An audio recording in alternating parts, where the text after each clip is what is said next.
Do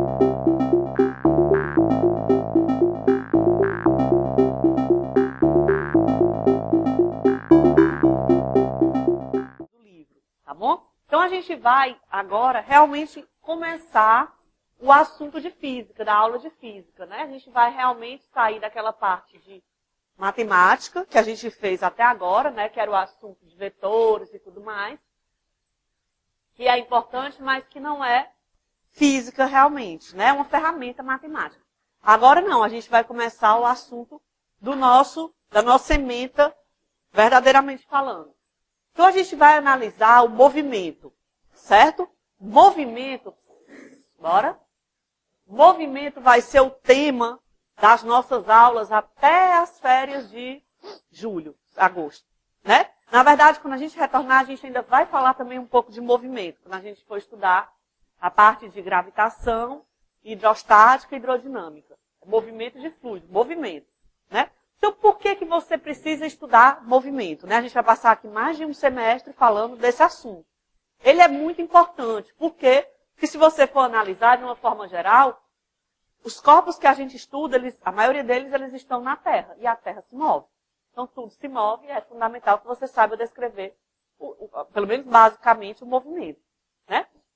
Mesmo fora da Terra, se você for analisar os outros corpos celestes, eles também se movem em relação à Terra, né? Ou seja, você precisa saber descrever, pelo menos de forma básica, fundamental, como é que acontece o movimento, certo? Só que você diz, mas movimento do quê? Eu, por exemplo, na minha área vamos supor que você escolha engenharia de petróleo, para que eu vou querer saber o que é o movimento?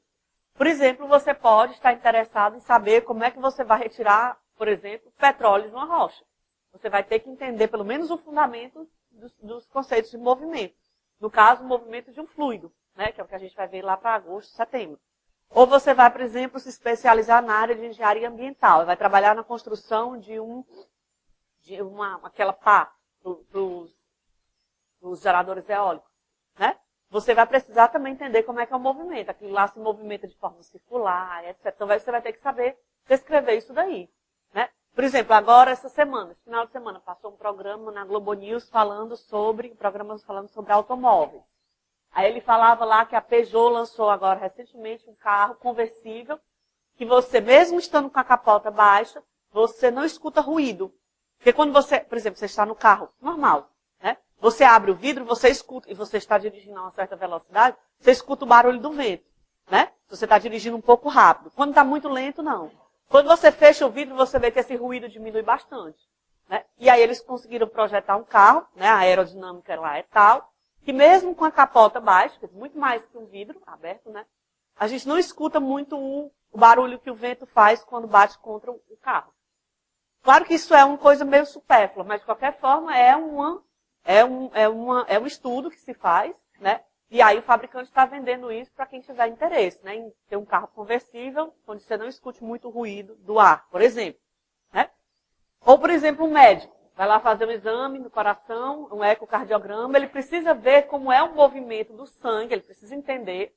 Claro que talvez ele não saiba essas equações que a gente vai descrever aqui, mas ele sabe, o aparelho que ele usa, né, no caso do ecocardiograma, ele sabe qual é o padrão normal para o fluxo sanguíneo dentro de uma artéria, por exemplo. Se o padrão do paciente está diferente daquele, então ele deve estar com algum problema, né? Ou seja, o movimento está presente em tudo, né? E a gente precisa saber descrever. A gente vai fazer isso agora, na verdade a gente vai fazer isso aos pouquinhos. A gente vai começar o nosso estudo pelo caso mais, digamos, simples, que é o movimento retilíneo. Depois a gente vai progredindo um pouquinho mais. Então, por enquanto, a gente vai considerar que o nosso movimento ele só acontece em linha reta. Por isso que é chamado de movimento retilíneo. Ou seja, a princípio, por enquanto, a trajetória é sempre reta. A gente vai desconsiderar os casos em que o móvel, o objeto que se move, faz curva. Por enquanto, eu não estou interessado nesses casos. A gente sabe que na vida prática, quase tudo não se move em linha reta, né? Quase sempre as trajetórias são diferentes de uma reta. Mas, às vezes, dá para você aproximar um movimento como um movimento retilíneo. Por exemplo, você tem um carro que se move numa pista por exemplo, aquela pista ali no aeroporto, né? Digamos que você está naquele trecho justamente do aeroporto até passar aquele primeiro fotossensor, depois do aeroporto, você indo da Parangaba em direção ao Deódon. É uma reta ali, né? Só depois é que você vai fazer uma curva para a esquerda, passar por baixo da passarela, depois sobe o viaduto. Mas aquele trecho é uma reta. Então, se você for analisar o movimento do carro só naquele trecho, você pode dizer que a trajetória é mais ou menos retilínea, aproximadamente retilínea. Depois, mais para frente, a gente vai quebrar isso daí. Aí a gente vai analisar o movimento curvo. Próxima aula, na verdade, né? Depois do exercício. Mas, por enquanto, as trajetórias são sempre retas. No nosso caso, a maioria dos exemplos, ou o móvel se move na horizontal, ou o móvel se move na vertical. Certo? Mas ainda a gente vai também fazer outra simplificação por enquanto. Por enquanto, a gente vai dizer que a gente não está interessado, a gente vai dispensar as causas do movimento. Por enquanto, a gente vai ignorar a dinâmica do movimento. Depois, mais para frente, a gente vai levar isso daí em conta. Você já sabe o que causa o movimento, porque você já estudou física no colégio. Sabe que é uma força, a ação de uma força. Mas, por enquanto, vamos supor que isso não é verdade. Ou que a gente não sabe disso daí. Não importa o que colocou o móvel em movimento. O que a gente quer analisar é o movimento acontecendo em si. Certo? E também, por enquanto, a gente vai desconsiderar o tamanho do objeto. A gente vai dizer que ele não tem dimensão.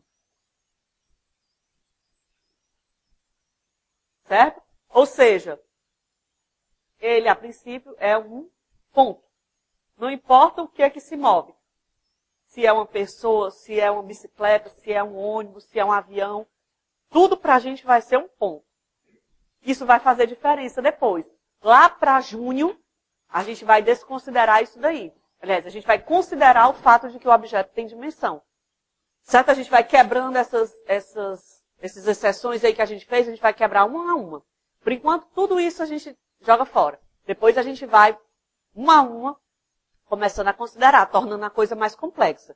Né? Quando você diz que um corpo não tem dimensão, você está basicamente simplificando muito o movimento dele. Por quê? Por exemplo, quando você diz assim, uma coisa é uma bicicleta atravessar uma ponte, outra coisa é um ônibus atravessar uma ponte. Né? O ônibus tem dimensão, ele vai demorar mais, atravessar significa ele entrar todo e depois sair todo da ponte. Tem que levar em conta o tamanho dele. Né? Agora, uma pessoa, por exemplo, a dimensão aqui de uma pessoa é muito pequena se comparada com um ônibus. Né? Então, isso praticamente não tem importância. Certo? Por enquanto, a gente vai dizer que tudo que se move é um ponto. É pontual. Depois, a gente vai analisar esse caso mais para frente. Certo? Por enquanto, é pontual. Pontual, na verdade, é um ponto, né? Certo? Ok? Então, para a gente estudar o movimento, a primeira coisa que você precisa saber é se o objeto se move. Né? Básico. Você tem que saber se aquele objeto está em movimento ou em repouso. Se ele está em movimento, aí a gente vai analisar esse movimento. Certo? Então, como é que eu faço para saber que alguma coisa se move? O que eu tenho que fazer para saber se alguma coisa se move? Pronto. Alguém falou aí uma palavra importante. Um referencial. Ou seja, por exemplo, aquela garrafa que está ali em cima da mesa. Eu olho para ela, certo? Eu estou aqui na posição, olho para ela, espero passar um certo tempo, depois olho de novo e ela continua lá. Então, o que eu vou concluir? Que ela não se mexeu, que ela não saiu do lugar. Ou seja, que ela não se moveu, está em repouso. Né? Então, para saber se alguma coisa se move, a primeira coisa é adotar um referencial. No caso, o referencial era a posição que eu estava aqui em relação à garrafa. Né? No caso do nosso movimento, como ele é retilíneo, a gente vai adotar, por exemplo, um referencial como esse. Ó. 1, 2, 3, 4, positivo no eixo X. Né? Ou no eixo Y também pode ser a mesma coisa. Tudo que eu fizer aqui para o eixo X vale para o eixo Y. Certo? Então, supondo que eu tenho um objeto qualquer, numa posição aqui, por exemplo, x igual a menos 1, por exemplo. Vamos supor que isso é dado em metros. Certo? Aí eu olho para aquele objeto e ele está lá na posição x1, ou x0, igual a menos 1 metros. Isso no instante inicial, no tempo aqui qualquer, que eu comecei a contar. Certo? Se depois de vários instantes, um intervalo de tempo aí qualquer, delta t, né? Passaram, vamos supor, 5 segundos. Certo? O instante 2 vai ser 5 segundos. T2 vai ser 5 segundos. Se depois desse tempo eu olho para ele e ele continua naquela posição, eu vou dizer que ele não saiu do lugar. Pode até ser que durante esse tempo eu fechei o olho, alguém foi lá, pegou a garrafa, tirou do lugar e botou de volta no lugar. Isso pode acontecer. Mas o que é que eu vou concluir do meu referencial? Que aquela garrafa não se moveu, porque ela estava naquela posição x igual a menos 1, e depois de 5 segundos ela permaneceu na posição x igual a menos 1. Então, para mim, ela não saiu do lugar. Certo? É por isso que para a física o que importa não é, para a maioria dos problemas, a gente não está interessado na trajetória, a gente está interessado no deslocamento. Na posição que ele estava e a posição em que ele se encontra. Certo? Por mais que você tire essa garrafa daí, dê uma volta na sala todinha e retorne ela para a mesma posição, fisicamente falando, seu deslocamento foi nulo. O trabalho que você realizou foi nulo, como a gente vai ver mais para frente. Porque para a física você não saiu do lugar. Seu deslocamento foi nulo. Certo? Então vamos supor que eu olhei para ela aqui, marquei 5 segundos, aí depois a garrafa estava aqui, ó. Na posição x final, x2, igual a 3 metros. O que eu posso concluir? Que o móvel se deslocou, né? Ele se deslocou e mais. Como é que eu poderia medir esse deslocamento? Delta x seria o quê? X final menos x inicial. Essa seria a definição de deslocamento. Daí eu posso saber o quanto que ele se deslocou, né? Quando eu olho para a posição, se eu olhar só para cá, menos 1, passar 5 segundos, eu olhar de novo e ele não está mais, então eu sei, ele saiu do lugar. Ou seja, ele se deslocou. De quanto foi o deslocamento? Aí eu preciso saber onde é que ele está agora. Posição final menos posição inicial. Certo? Esse deslocamento, como a gente já viu aí, quando a gente estava falando de vetores, esse deslocamento ele é um vetor. Certo? Ele é um vetor. Por que eu não estou colocando o símbolo de vetor aqui em cima? Por que eu estou dispensando o símbolo de vetor? Porque, por enquanto, a gente só está restrito à situação em que a trajetória é uma reta. Se a trajetória é uma reta, não precisa mais eu usar o caráter vetorial, porque um vetor em uma direção é o quê? O escalar, né? Certo? Basta você dizer, ora, se essa trajetória é reta, só tem uma maneira dessa bolinha se mover, na horizontal, concorda? Aí você diz, mas ela pode ir para a direita ou para a esquerda. Mas para diferenciar de para a direita e para a esquerda, eu posso fazer isso usando um sinal, concorda? Um positivo e um negativo. Eu não preciso de um vetor para representar isso daí. No caso aqui do nosso objeto, ó, ele estava na posição menos 1 e agora está na posição 3. O delta x dele é quanto? 4, ou seja, positivo. Positivo a gente convencionou que está para a direita. Se fosse ao contrário, se ele estivesse em 3 e fosse para menos 1, seria um deslocamento negativo, né? Ou seja, ele se moveria para a esquerda. Então, o deslocamento é um vetor. Na aula que vem, a gente já vai trabalhar isso daí como um vetor, mas por enquanto, o caráter vetorial não fica explícito porque a gente está restringindo isso a uma direção só. Certo? Se ele se mover na vertical, de qualquer forma, continua a mesma coisa. Eu posso dizer que para cima é positivo, para baixo é negativo. Já que ele está amarrado aqui nessa direção, vertical. Certo? Mais para frente a gente vai quebrar isso daí. Mas por enquanto, o caráter vetorial fica dispensado. Certo? Aí você diz, tudo bem, então ele saiu da posição x igual a menos 1 e agora está na posição x igual a 3 metros. Certo? Para isso ele gastou 5 segundos. Ora, vem logo na sua cabeça a ideia de quê? De com que rapidez esse corpo saiu da posição 1 e foi para a posição 2. A posição inicial para a posição final. Então a gente precisa definir outro parâmetro, a gente já definiu o deslocamento, né? Agora a gente precisa definir outro parâmetro também super importante quando se vai analisar um movimento, que é a velocidade. Se o corpo se move, ele tem uma velocidade diferente de zero. Né? Se ele se moveu, ele fez isso de alguma forma, com alguma taxa, com alguma rapidez. Ou seja, eu posso definir a velocidade. No caso, vou definir a velocidade média. Então, por definição, velocidade média é justamente a razão entre o deslocamento que o corpo efetua e o tempo que ele gasta para fazer esse deslocamento. Ou seja, é a taxa de variação do deslocamento. Rapidez com que ele se move. Então, velocidade média, por definição, na verdade, velocidade, no geral, é a taxa de variação do deslocamento, variação da posição, em relação ao tempo gasto para percorrer aquele deslocamento. Certo?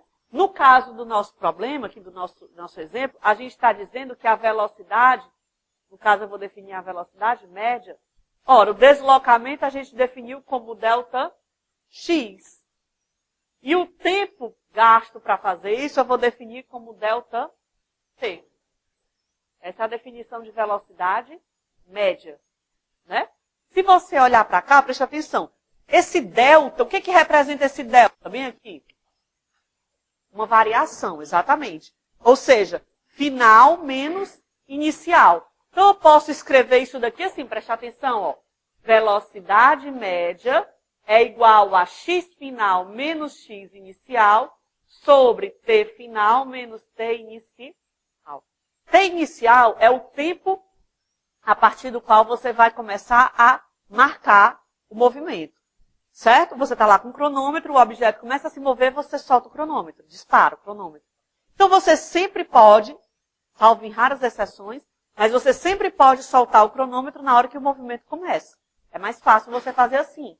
Né? Ou seja, você quase sempre pode fazer o T0 ser zero. Então, fazendo isso, vamos escrever aqui do lado. Fazendo T0 igual a zero, olha só.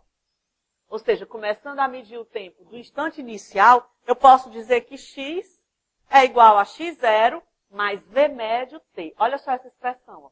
X é igual a x0 mais a velocidade média vezes o tempo. Presta atenção nisso daqui. Ó. Essa expressão, ela é uma expressão geral. Ela vale para qualquer tipo de movimento. Você diz, mas professora, isso daí eu aprendi lá no colégio que é a expressão para o M1. Movimento uniforme. Né? Já vamos falar dele. Para o movimento uniformemente variado, a expressão é maior. Né? É um meio de AT, x igual a x0 mais v médio t, tem outro termo, mais um meio de AT2. Na verdade, a gente vai ver daqui mais um pouquinho, que aquela expressão, ela sai dessa. Essa é a expressão geral. Essa velocidade aqui, ó, é a média. Se por um acaso o objeto se mover sempre com a mesma velocidade, essa velocidade média é a mesma sempre. Ela é constante. Né? Ou seja, por exemplo, vamos supor que você sai daqui até Aracati, distante 150 quilômetros daqui. Você gasta mais ou menos 2 horas para fazer esse trajeto.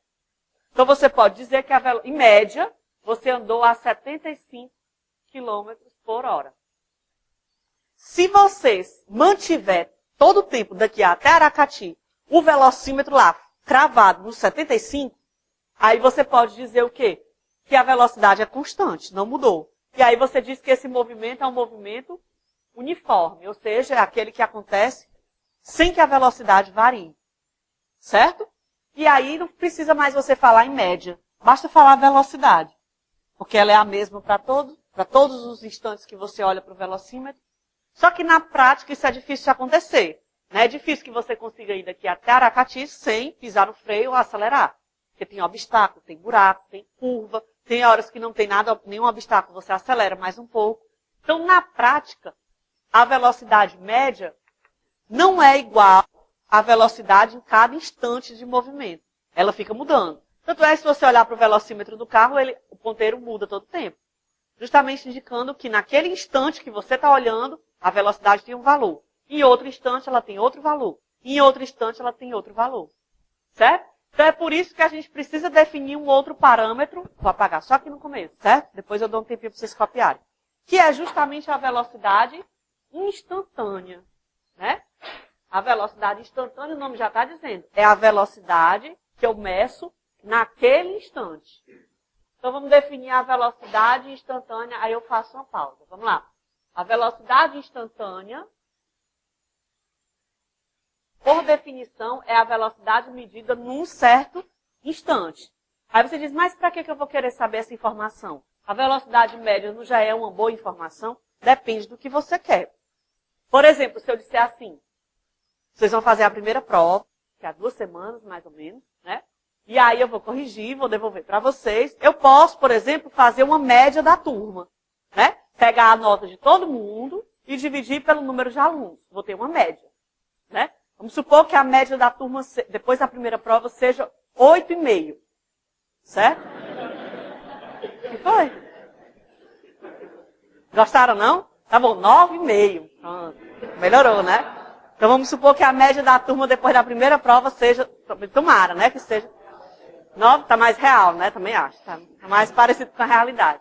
Vamos supor que a média seja 9,5, certo? A média ser 9,5 dá uma informação geral. Ou seja, eu posso concluir que toda a turma está bem. Todo mundo domina mais ou menos 95% do conteúdo. Só que isso, se eu estiver interessado em saber como é que está cada aluno, a média não me dá essa informação, concorda? Porque certamente se a média é 9,5, vai ter muita gente que tirou 10, mas vai ter gente que tirou abaixo de 9,5, para que a média seja 9,5. Ou seja, se eu quiser uma informação mais pontual, eu preciso analisar caso a caso, no caso, aluno por aluno. Aqui, para o nosso caso, velocidade instantânea, é exatamente a mesma ideia. Ou seja, se eu quiser saber a informação num certo instante, eu não posso mais olhar para o intervalo de tempo todo. Eu tenho que fazer o que com esse intervalo de tempo? Cortar ele em vários pedacinhos bem pequenininhos e olhar para o pedaço menor que eu posso cortar esse tempo. Ou seja, eu tenho que fazer o limite quando o intervalo de tempo se torna o menor possível sem ser zero.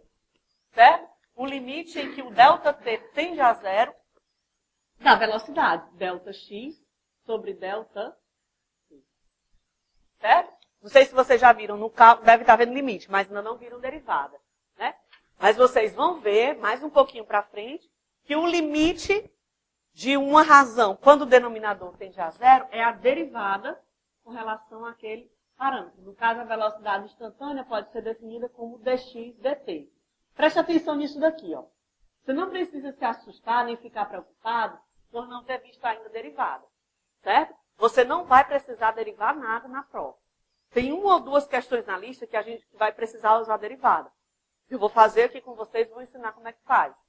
Certo? No RESNIC, para quem tiver interesse, lá no apêndice, deixa eu ver aqui, tem um apêndicezinho que traz as regrinhas tanto de integração como de derivação. Certo? Na página 337, o apêndice tem as regrinhas de derivação e integração. Certo? Se por um acaso não vai precisar, não vou botar isso na prova. Mas se precisasse, eu iria colocar esse apêndicezinho lá na prova. Certo? Não precisa se assombrar, você não vai precisar saber, por enquanto, resolver uma derivada. Certo? O que você precisa entender? Que eu já expliquei para vocês.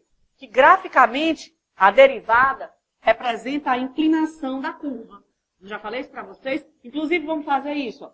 Vamos pegar aquela expressão que está lá no cantinho, ó, x igual a x0 mais v médio t. Observe que isso daqui é uma função horária. Ou seja, a posição varia com o tempo. E essa variação ela é linear. Ou seja, o x depende linearmente do tempo. Ó, o expoente aqui é 1. Certo? Se eu fosse fazer um gráfico de x contra t, o que você espera que eu obtenha? O quê? Uma reta. Exatamente, uma reta. Por quê? Porque a dependência é linear. Né? Ou seja, se eu fizesse um gráfico de x contra t, né, isso seria uma reta. Quem seria a inclinação dessa reta? É uma reta como? Inclinada mais ou menos? Quem é que me dá a medida da inclinação dessa reta? Ou seja, a velocidade média é o coeficiente angular dessa reta, concorda? A inclinação dessa reta seria justamente a velocidade média. Mas na aula passada, quando a gente falou de vetores, eu disse para vocês que a inclinação dessa reta também pode ser dada pela tangente desse ângulo, não foi? Ou seja, a velocidade média, numericamente falando, ela é igual à tangente de θ. Ou ainda, isso também pode representar o que eu disse para vocês, né? Isso é muito ruim. Numericamente igual à derivada. Certo? Ou seja, isso, quando a gente foi falar de vetor, eu falei para vocês que, graficamente falando, uma derivada representa a inclinação da curva. Né? Quanto maior for a derivada, maior a inclinação. No caso aqui seria dx dt. Certo? Então você não precisa saber derivar. Basta que você entenda o significado da derivada por enquanto. Graficamente, o significado dessa derivada é que ela representa a inclinação da curva. Fisicamente falando, ela é uma variação. Preste atenção aqui. Ó. Por isso que na hora que eu perguntei assim para vocês. O que é esse delta aqui? Vocês responderam, é uma variação. Esse d da derivada também é uma variação. É a variação da função x com relação ao tempo.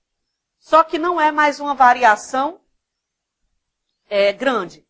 É uma variação infinitesimal. Certo? Então, o que você está fazendo aqui é analisando a mesma coisa que você está analisando aqui. Aqui você está analisando com que taxa a posição varia no tempo.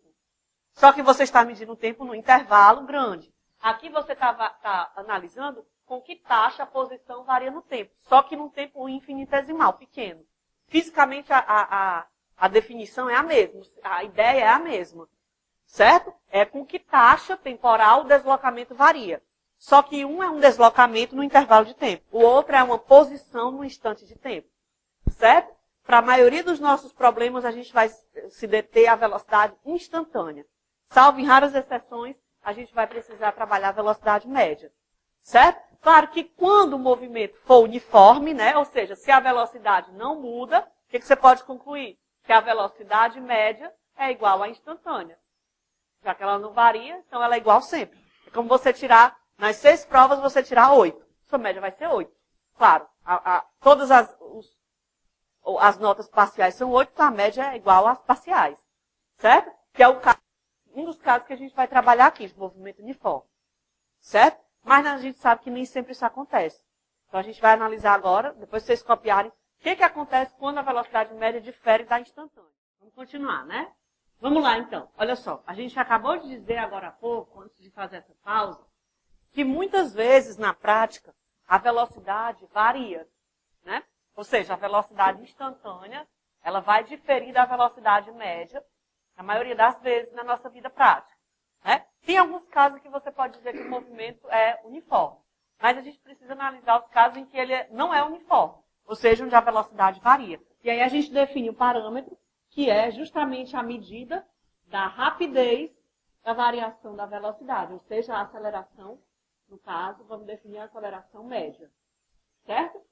Então, por definição, a aceleração é justamente a taxa de variação da velocidade. Certo? Em relação ao tempo. Ou seja, a variação da velocidade no certo intervalo de tempo.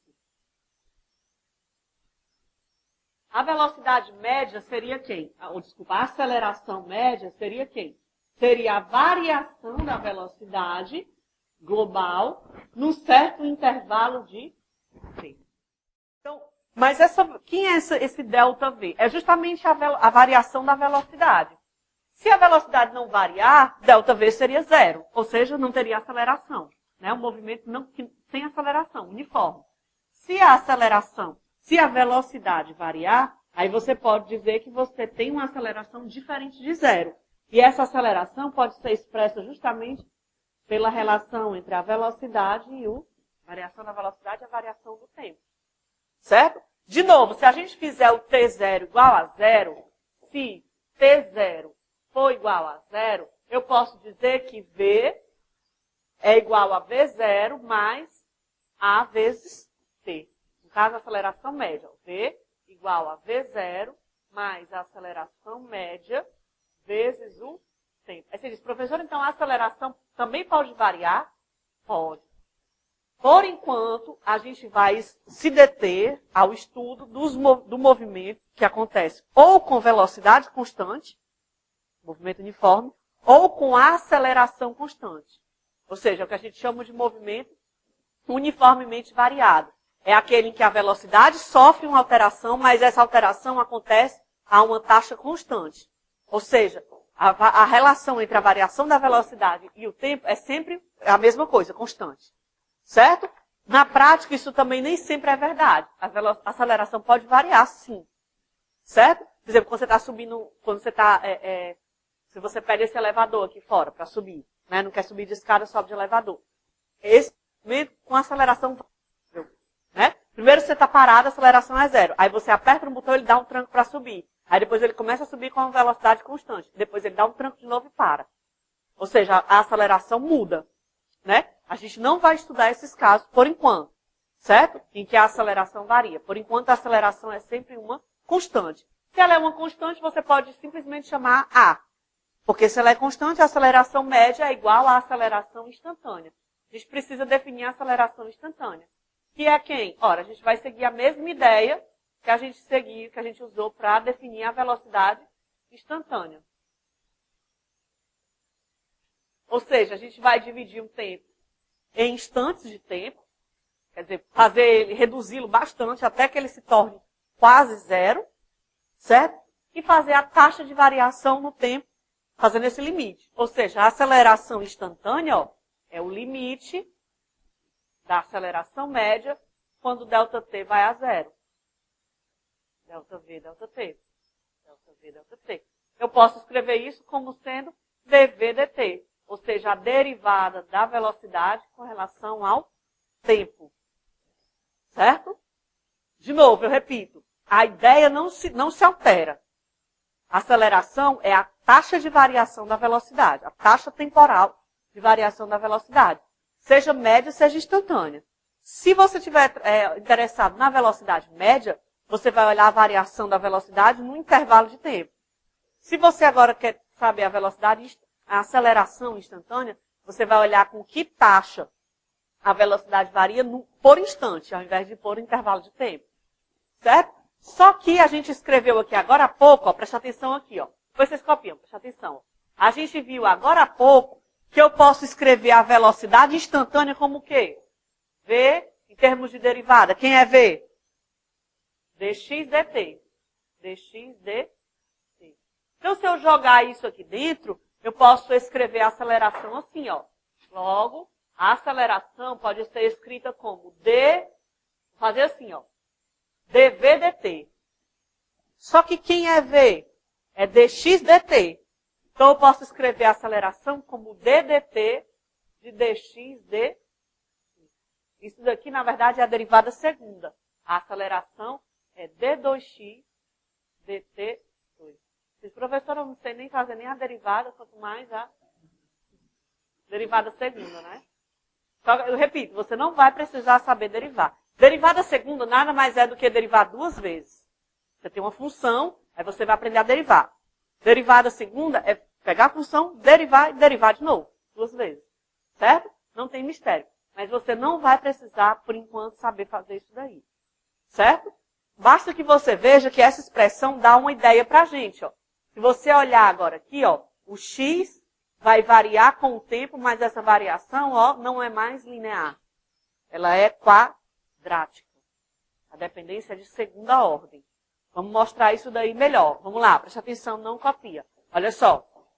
Eu acabei de dizer para vocês, eu escrevi aqui no cantinho, uma expressão igual a essa daqui, ó. X igual a x0 mais v médio vezes o tempo, não foi? Escrevi agora há pouco. Aí eu disse assim, essa expressão ela é geral.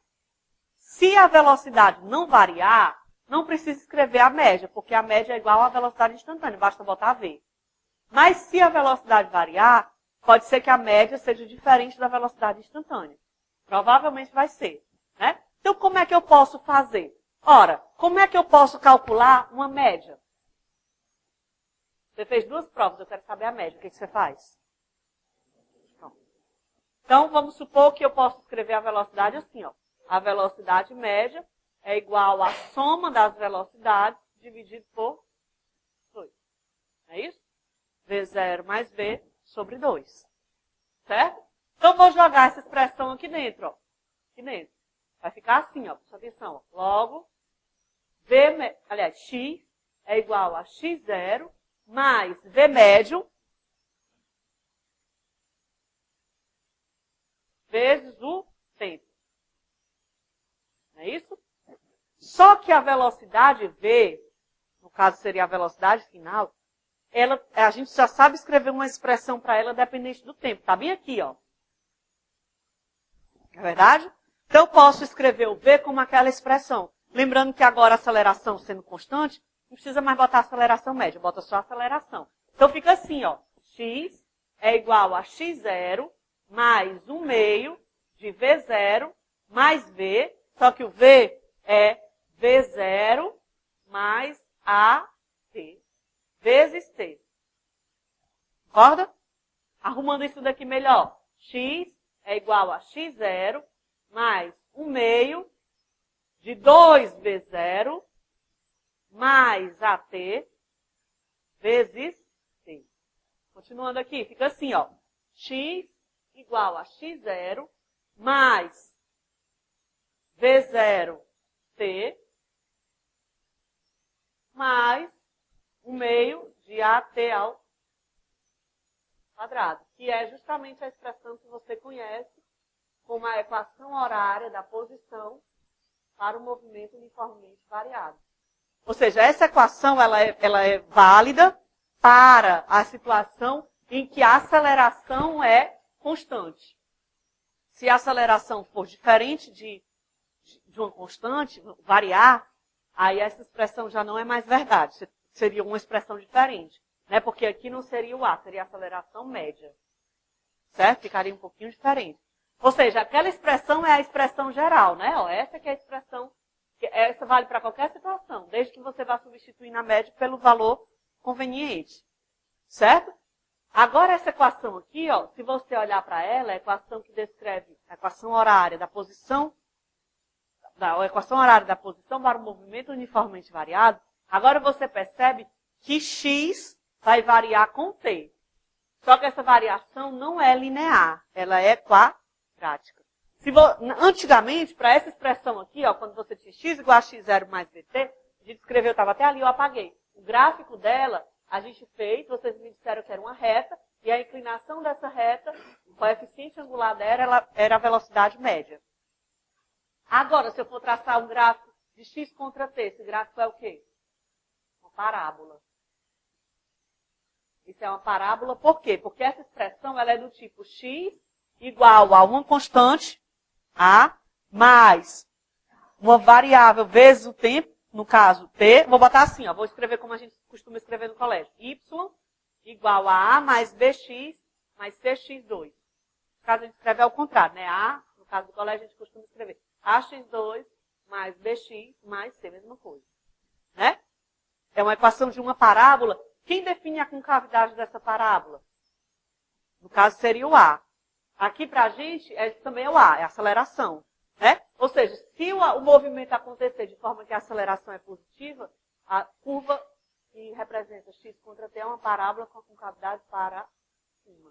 Do contrário, a concavidade é para baixo. Certo? Se você fosse traçar, a gente não fez, mas dá para fazer aqui, ó. Fazer aqui bem aqui, ó. Está um pouquinho apertado, mas dá. Se você fosse traçar um gráfico de V contra T, um gráfico de V contra T seria uma reta. De V contra T. Seria uma reta, porque V varia linearmente com o tempo. Ó, aqui o expoente é 1. Quem seria o coeficiente angular dessa reta? Aceleração. Ou seja, isso seria uma reta. A inclinação dessa reta seria dada pela aceleração. Mesma coisa que a tangente desse ângulo. Ó. Mesma coisa que a derivada de V com relação a T. Ó. Derivada de V com relação a T. Entendido isso daí? Algum problema? Tudo certo? Bora lá, então. Vamos continuar, né? Então, vamos continuar falando sobre o movimento, certo? A gente já viu algumas coisas bem importantes, né? A gente já aprendeu a identificar se um objeto se move, né? Já aprendemos a medir o deslocamento dele, a velocidade com que ele se move, e se essa velocidade variar, a aceleração do movimento, né? Já aprendemos a escrever equações horárias, certo? Para a variação da posição, tanto para o caso de velocidade constante, como para o caso de velocidade variável, variável uniformemente, e a velocidade, a equação horária para a velocidade, né? Como é que a velocidade varia no tempo. Só que todas essas equações são horárias, né? Pode ser que você não tenha a informação tempo no seu problema. E pode ser que o problema não esteja pedindo tempo, né? Ou seja, pode ser que o tempo seja totalmente desconhecido. Nem o problema informe, nem ele peça o tempo. Se isso acontecer, você precisa trabalhar com a equação que não tenha o parâmetro tempo incluído nela. Né? A gente pode fazer isso se a gente escrever isso daqui. Ó. Vamos lá, eu tenho essa expressão que a gente já demonstrou, V igual a V0 mais AT, e temos essa expressão x igual a x0 mais V0t mais 1/2 de AT2, que são verdadeiras para o movimento uniformemente variado. Né? Ora, eu quero obter uma expressão que independa do tempo. Então, eu preciso isolar o tempo e jogar ele em algum lugar, né? Eu vou fazer isso dessa forma. Vou isolar o tempo bem aqui, por exemplo, ó. Posso escrever o tempo como sendo V menos V0 sobre A, né?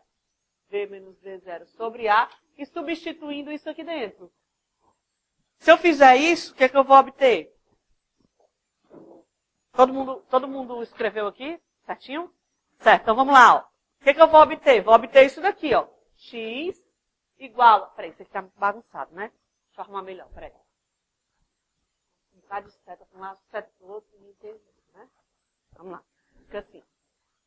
T V menos V0 sobre A. Pronto. Vou guardar essa expressão, vou chamar ela de 1. Certo? Se eu substituir 1 na equação horária da posição, o que é que eu obtenho? Vamos lá. Então, assim, ó, x igual a x0 mais V0t, só que o t agora é V menos V0 sobre A, né? V menos V0 sobre A, mais 1/2 de AT ao quadrado. V menos V0 sobre A ao quadrado. Vamos aí abrir e escrever melhor essa expressão. Vamos lá, presta atenção. Fica assim, ó. X igual a x0 mais VV0 menos V0 ao quadrado sobre A, verdade? Mais 1/2.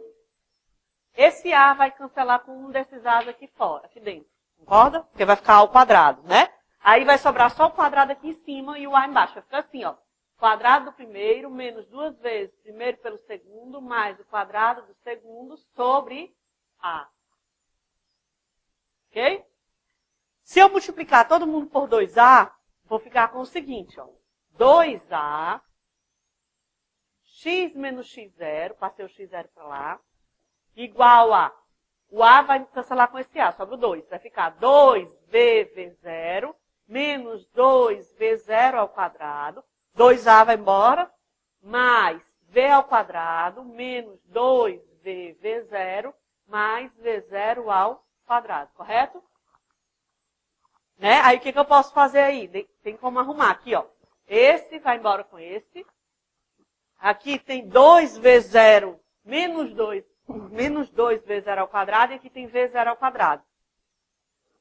Exatamente, vamos arrumar. Fica assim, ó. 2A x menos x0 igual a menos V0 ao quadrado mais V ao quadrado.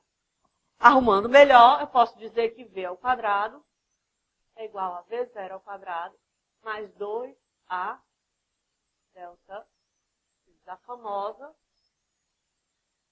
exatamente, equação de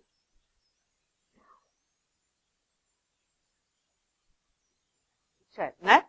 Que dá uma expressão da variação da velocidade com a posição e não mais com o tempo, né? Ou seja, não é uma equação horária. É uma ferramenta, muitas vezes, quando você não tem a informação tempo na situação, no seu problema.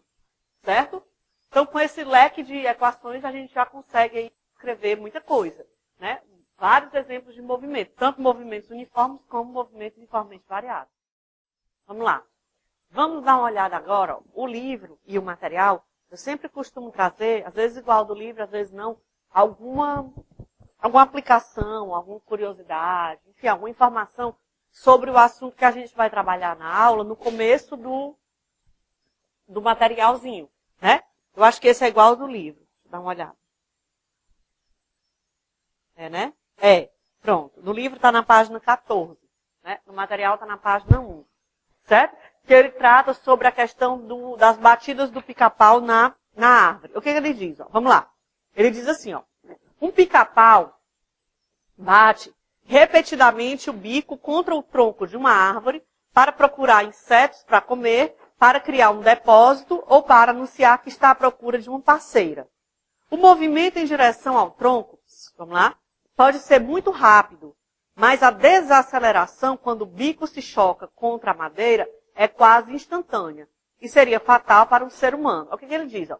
Ele movimenta o bico contra o tronco rapidamente, né? E a desaceleração é quase instantânea. Ou seja, quase instantânea significa que o tempo é bem pequeno, né? Então o pica-pau bate o bico no tronco, só que o bico entra um pouquinho no tronco, né? Tanto que o tronco fica um pouquinho danificado, fica com os furinhos, né? Depois que ele bate. Ou seja, o pica-pau, ele freia justamente porque o bico penetra um pouco no tronco.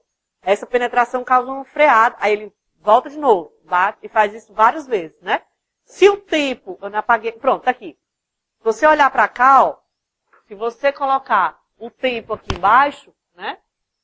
E a aceleração lá, você vai ver que quanto menor o tempo, maior é a aceleração. Ele diz que a freada dele, a desaceleração, é quase instantânea. Ou seja, o tempo é tão curto que a aceleração é altíssima. Aí ele fala que isso seria fatal para um ser humano. Aí fala assim, ó. Na verdade, o pica-pau deveria cair da árvore morto ou inconsciente toda vez que batesse o bico contra o tronco. Entretanto, ele não só sobrevive, como ele repete várias vezes o movimento. Aí ele pergunta, como o pica-pau pode sobreviver aos violentos impactos do seu bico contra uma árvore? Então, a resposta disso está justamente, tem uma questão, ó, vamos lá na página, deixa eu ver aqui, no material. Página 13. Lá na verdade, no final da página 12.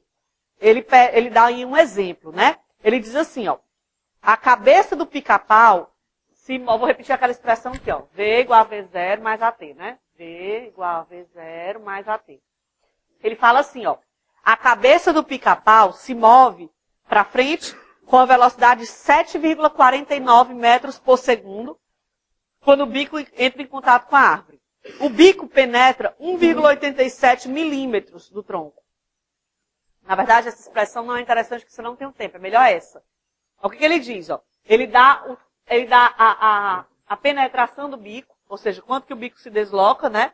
Ele dá a velocidade inicial, a velocidade final seria quanto? 0, porque ele para, né? Daqui dá para você descobrir a aceleração. É o que ele faz. Olha o valor que isso tem. É da ordem de 10 a 4. A aceleração é 1,5 vezes 10 a 4 metros por segundo. 4 metros por segundo. Ou seja, da ordem de 15 mil metros por segundo. Uma velocidade altíssima. Uma aceleração, metros por segundo ao quadrado. Uma aceleração altíssima, né? Certamente, para um ser humano, isso seria fatal, porque uma desaceleração dessa a gente não suporta, né? Aí ele diz, como é que o pica-pau... Aí ele dá duas possíveis explicações. Que é aproximadamente 70 vezes maior do que experimentado por uma pessoa em um trenó a jato. Para um ser humano. Por que para o pica-pau não é? Ele descreve aqui rapidamente duas possíveis explicações. A primeira, ele diz que isso na verdade não é ainda totalmente entendido. Não existe uma explicação já fechada. Ele dá duas possíveis ideias. Uma, o movimento da cabeça do pica-pau é quase retilíneo. Ele fala, alguns pesquisadores acreditam que uma concussão cerebral, um problema cerebral, acontece nos seres humanos e em alguns animais porque a cabeça gira muito depressa em torno do pescoço. É o chamado efeito chicote, né? Quando você tem uma colisão traseira, inclusive, hoje mesmo estava passando um programa no rádio falando esse problema que acontece principalmente em colisão traseira, né? Você está num automóvel e algum outro carro bate na traseira do seu, o pescoço faz isso, né? Se ele faz isso muito rápido, você pode morrer. Pode ter uma lesão séria ou até morrer, porque é o que a gente chama de efeito chicote. A cabeça gira tão rápido em torno do pescoço que essa desaceleração é muito alta e você não suporta, né? Inclusive, isso aconteceu, por exemplo, com o Ayrton Senna, naquele acidente que ele morreu, né? Na verdade, o problema foi outro. Ele morreu mesmo porque entrou uma barra da direção na cabeça, né? Mas mesmo que não tivesse entrado, ele talvez tivesse morrido, provavelmente teria morrido só por conta da desaceleração. Ele vinha, faço a conta, ele vinha a 300 km por hora, né? E aí ele bateu, dá pra dizer na internet, a gente tem essa informação, quanto que ele percorreu, dá para você calcular a aceleração. No caso, a desaceleração seria muito alta, né? Aí com esse giro que a cabeça dá em torno do pescoço, certamente isso é fatal, né? Tanto é que antigamente, hoje em dia não, mas antigamente, os carros eles não tinham aquele protetor do pescoço, né? Os carros mais antigos era só, o banco era mais baixo que o ombro e não tinha aquela parte alta para o pescoço. Né? E se descobriu, à medida que os motores, a tecnologia foi evoluindo, e a gente conseguiu produzir carros que andassem cada vez mais rápido, percebeu que era necessário ter algum tipo de proteção para o pescoço para quando você tiver uma freada, alguma coisa do tipo, o pescoço não ir muito para trás. Mas ainda assim o efeito chicote continua acontecendo. Né? Inclusive, aí, foi o que eu ouvi hoje no programa. Não consegui ouvir o programa todo. Né? É bem curtinho no rádio que passa. Não ouvi toda a parte, não ouvi o começo, mas eles estão obrigando os fabricantes de carro a criar uma nova proteção para o pescoço justamente para minimizar ainda mais esse efeito. Né? Aí ele diz que aí, o que acontece no pica-pau é que ele não tem esse efeito chicote porque a cabeça dele vai reto em direção ao tronco. Ele não faz isso em direção ao tronco, ele vai reto. Né? Então não tem esse giro, a cabeça dele vai reto. Outra ideia é que ele fala aqui que o cérebro do pica-pau, diferente do nosso, ele está firmemente preso ao crânio. O nosso ele é mais ou menos solto. Né? Então quando você tem uma lesão, o cérebro balança dentro do crânio. Você pode ter certamente tem uma lesão que é irreversível. No caso do pica-pau, o cérebro, ele diz, está bem preso ao crânio. Então, quando ele se move tudo junto. Não tem movimento relativo do cérebro dentro do crânio. Né? Para a gente finalizar, vamos só fazer um exemplo que está no material, está na página 5, certo? Tem até um espaçozinho aí para você resolver. No livro, está resolvido também. Aliás, está resolvido, né? Na página... Começa na página 19, lá embaixo, certo? Vamos fazer esse exemplozinho aí eu libero vocês, a gente acaba a aula. Vamos lá. Hã? Não tem número não, é na página 5, ó. Certo? Tem assim, ó. Deixa eu fazer aqui a figura, né? O gráfico. Não é da lista não, é do próprio material, certo? A lista a gente vai trabalhar quinta-feira. Não esqueçam de trazer a lista, tá? Quinta-feira.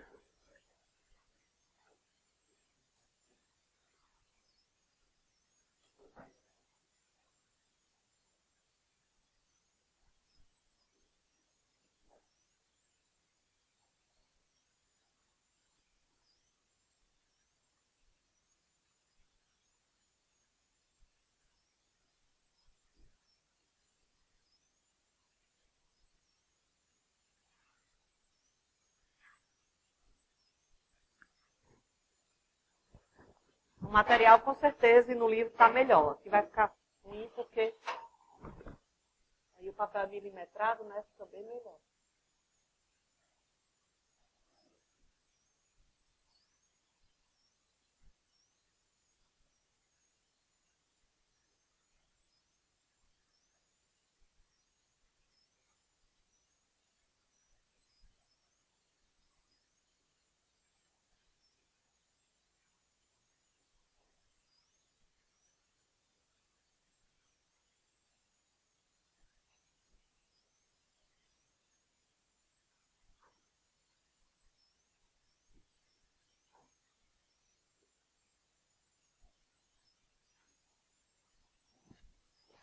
Pronto, vamos lá. O exemplo é assim, ó. A figura mostra o gráfico x de t de um elevador, que depois de passar um tempo parado, começa a se mover para cima e depois para novamente. Ele quer que você faça o gráfico de x contra t. Vamos lá, vamos fazer o gráfico de x, ou de v contra t, desculpa. V contra t, vamos lá.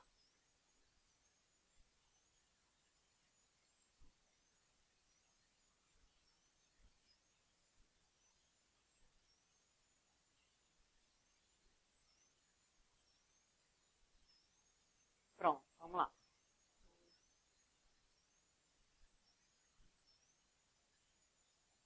Então, olha só.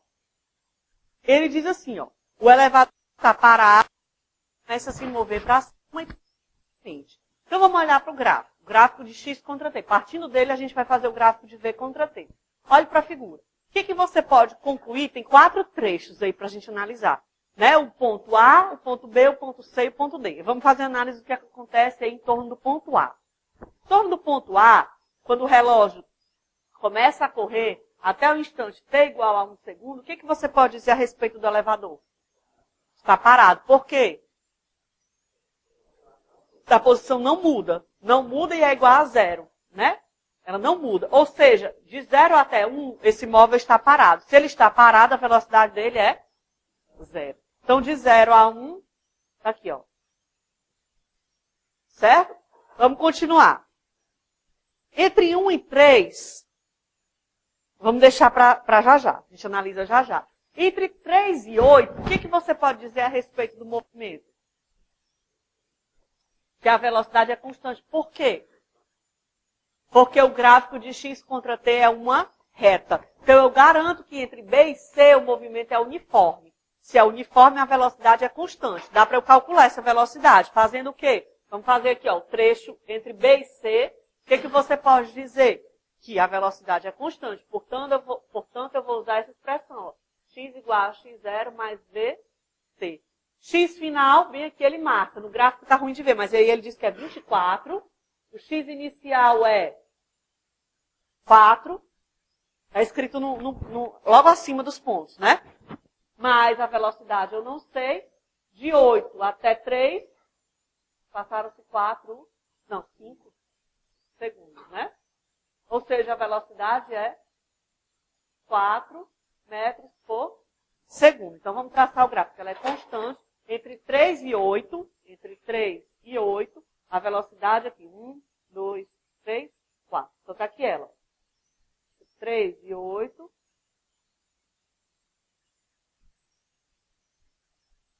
Aqui, ó.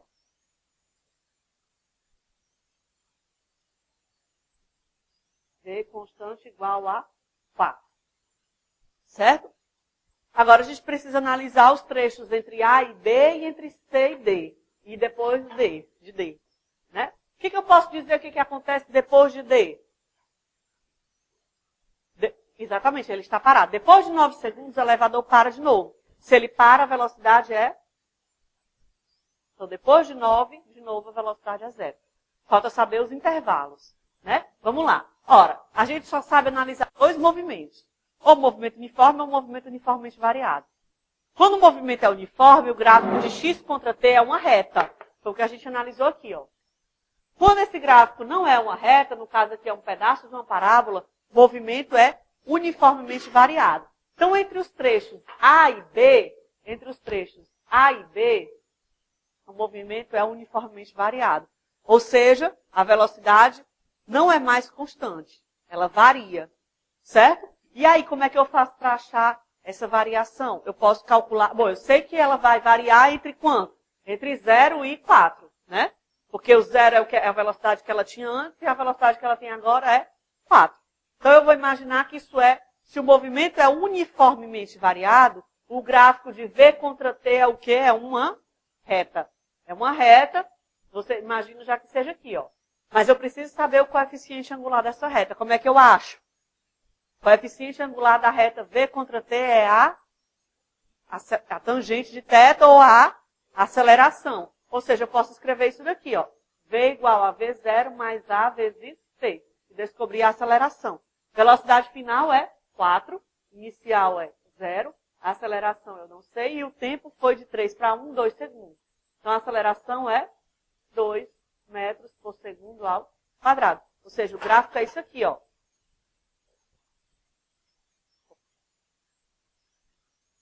Uma reta, né? Essa inclinação seria 2. Caso metros por segundo ao quadrado.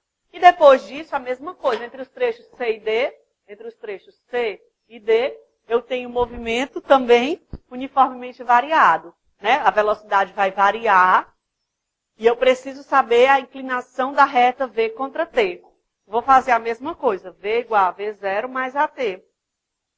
Quem vai ser a velocidade final agora? 0, porque ele vai parar. Inicial, 4, mais A vezes o tempo, 1 segundo. Ou seja, a aceleração é menos 4 metros por segundo ao quadrado. A inclinação é maior e negativa. Né? Ou seja, justamente isso daqui, ó. Né? Uma reta com a inclinação negativa. O θ seria esse, ó. Maior que 90, né? Tangente negativo.